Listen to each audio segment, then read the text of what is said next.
Thank you for doing this interview with the Flying Doctors. We appreciate you sharing your knowledge on this important subject.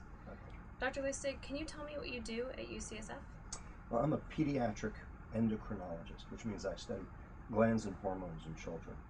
So we do a lot of different kinds of diseases, diabetes, but the one that's really become major full force and has occupied most of my time now is obesity and the entire obesity epidemic and all of the diseases that come along with obesity, such as lipid problems, heart disease, type 2 diabetes, which was never seen in children previously. And I spend most of my time dealing with that, and also what caused this whole epidemic to occur worldwide. What are your suggestions for what people should eat and what shouldn't they eat? Well, when you look at the data, the one thing that seems to be more important than anything else is the Western diet. The industrial, global, processed food diet. This is now available everywhere in the world. It is marketed everywhere in the world. And because it's cheaper, it's been adopted by everyone, everywhere in the world. The processed diet, the Western diet, has two things wrong with it that very specifically makes these diseases occur. The first is the addition of sugar to make it taste good. And the second is the removal of fiber for shelf life. So processed food will last forever. We often here in America talk about the 4-year-old Twinkie. Okay, it never goes bad. And the reason is because it is completely processed. The bacteria in the environment can't digest it. Well, guess what? Neither can we. In fact, the addition of sugar, which is, by everyone's estimation, a poison because of how it's metabolized in the liver. It's metabolized exactly like alcohol and causes the same diseases that alcohol causes, which are non-alcoholic fatty liver disease, insulin resistance, type 2 diabetes, and there's even some early data on cancer and dementia as well. That consumption of sugar is driving the obesity epidemic and all of these metabolic diseases. And that's where all the money is going in terms of healthcare dollars. The lack of fiber allows for decreased depreciation at the level of the supermarket and for the growers and for the food processors. So they don't lose as much money. They can sell food for cheaper. Therefore, the populace thinks they're getting a good deal, but in fact, it's actually poisoning them. And how do you suggest to these families that they change? Well, I can sum up what needs to happen in really 3 words. Eat real food. When I say real food, I mean food that came out of the ground or the animals that ate the food that came out of the ground. And if you do that, there will be no problem.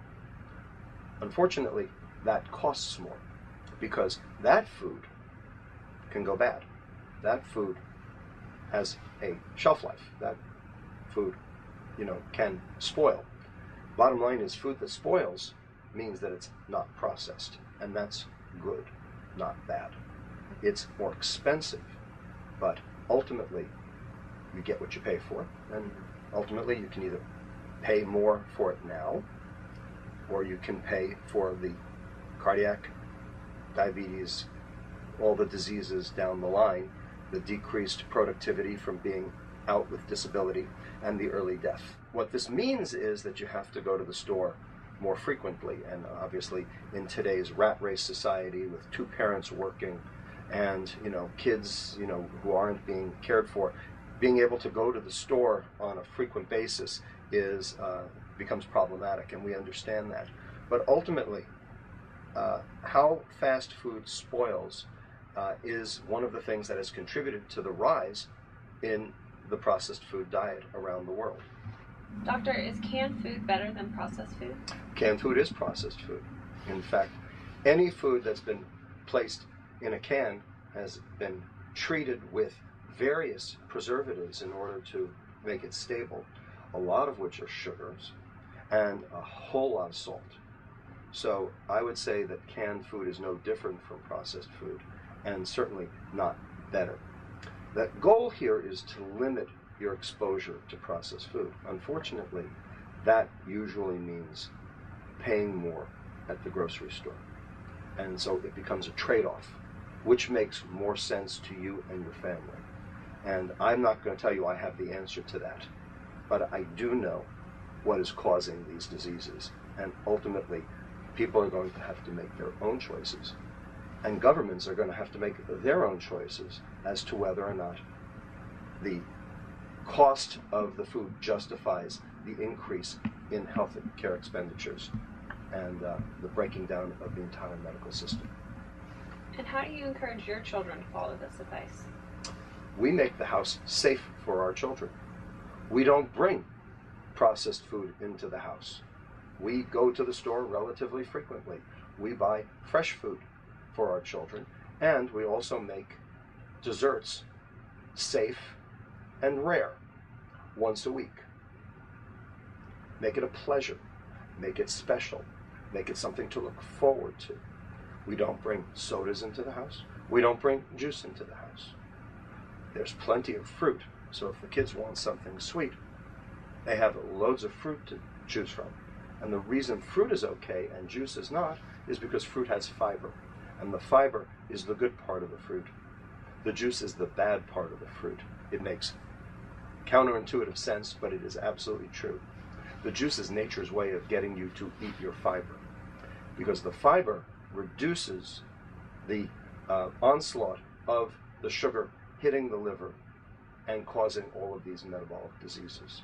So increasing your fiber content of your diet is absolutely essential to maintaining good health. If you live in an impoverished area where you have access to limited food supply, that's probably actually to your benefit health-wise, because the chances are that that food is likely fresh and unprocessed. That's, in a sense, a good thing. The one bad thing is the soft drinks. The soft drinks have pervaded every place on the planet, in part because a lot of places don't have potable, safe water. The food industry are experts at water purification, and so they have learned how to get people to buy their products by, first of all, making the water safe, but second of all, by adding sugar very specifically for their own purposes. Ultimately, as long as bottled soft drinks cost less than water, it's going to be very difficult worldwide to turn the diabetes and obesity epidemics around. When I advise patients in our clinic, we make it very clear in very simple terms as to what foods they should eat and what foods they should avoid. It has to do with color. Brown food means food that contains fiber. For instance, when wheat comes out of the ground, what color is it? It's brown. On the other hand, when you turn it into bread, what color is it? It's white. And the reason is that the fiber, the bran, the kernel, has been milled off, and only the starch is available. That's the flour. That's the problem part of the food. The bran is actually good. So eating brown food means you're eating fiber. On the vegetable side, eating green food means you're eating fiber. So the more brown and green your diet is, the healthier it is. On the other hand, the whiter it is, the less healthy it is, because that means that the fiber has been processed off. That's a simple, easy way of determining just what your diet looks like. And what do you suggest to your patients for exercise? So, all of the kids today are sitting on the couch, watching video games or watching TV, and doing very little exercise. And everybody thinks it's the kids' fault, and it's not. Here's why. When you consume processed food, your insulin level goes up. Now, insulin is the energy storage hormone. It's the diabetes hormone because when you give insulin, it clears sugar from the blood and puts it into your fat cells. When your insulin level is high, that means you're clearing energy from your blood and putting it into your fat cells and you're gaining weight. Well, what that's doing is it's depriving the rest of your body of the energy it needs to exercise. So in a sense, high insulin means that your body and your brain think it's being starved. Your fat cells are happy, but the rest of your body is not. And that makes you feel lousy. It makes you not want to exercise. It also makes you do lousy in school. So the first thing to do to improve exercise is get kids on a rational, real food diet. The second thing we say is that TV, video games, iPods, iPads, everything is not a right, it's a privilege. And kids have to earn it. And so we, in our clinic, say that kids should buy their TV and screen time with activity. So for every half hour they want to watch TV, they should be outside for a half hour. For every hour they want to be on a video game, they should be playing with their friends for an hour, etc. And that way we get them off the couch, and by changing their diet, they actually have the energy to burn and they feel better doing it. They also do better in school. And can you summarize for our patients type 2 diabetes, obesity, and heart disease and how they can prevent it for themselves and their families? Again, the first rule is eat real food.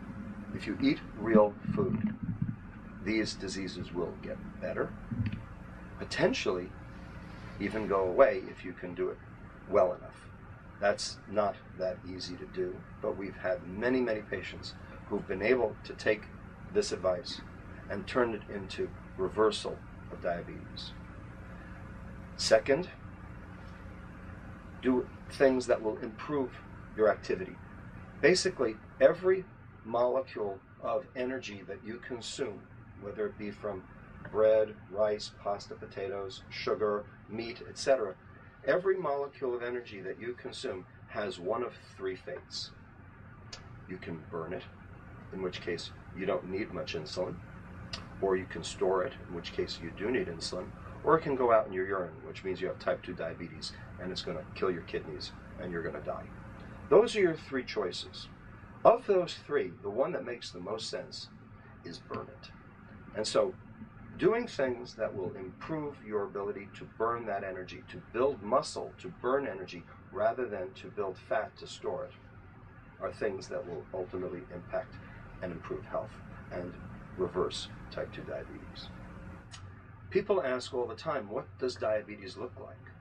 Full-fledged diabetes is relatively easy to diagnose because you're in the bathroom urinating all the time, even at night, waking up in the middle of the night to urinate, and you're drinking to make up for the loss of fluid. However, early diabetes may be very difficult to pick up. In fact, it's been estimated that 1/3 of all the people in the world with diabetes don't know that they have it, because those symptoms may be very mild, or they may be attributed to, say, an increased size of a prostate instead, or something else entirely. So it may be that diabetes is subclinical or hidden for quite a while until it becomes more severe. Eventually, another thing that will occur is that you will start having problems with your fingernails and your toes in terms of being able to feel appropriately, and that's because the nerves are starting to be damaged in those areas. That's a later effect. So people often don't understand the difference between type 1 diabetes and type 2 diabetes. Type 2 diabetes is what we used to call adult onset diabetes, but now we know that kids get it, so that's not an appropriate name. Type 1 diabetes used to be called childhood diabetes, but we know that adults get it, so that's not an appropriate name.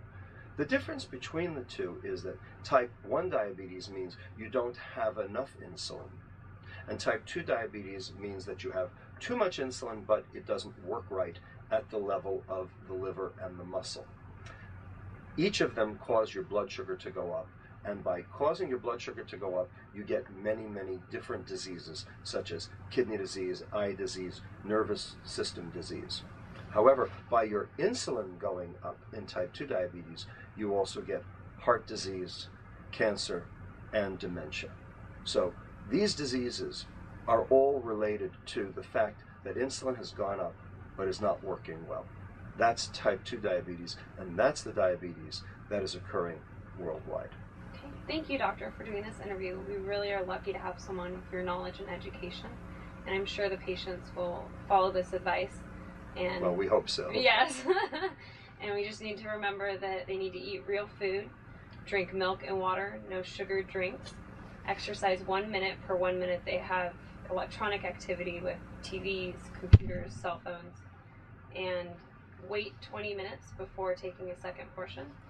What they also need to do is they need to talk with their elected representative about what's going on worldwide in terms of the food supply. Ultimately, every country has to make a choice. Do we provide food cheaply and risk these diseases as is occurring worldwide? Or do we do the right thing in terms of the public health?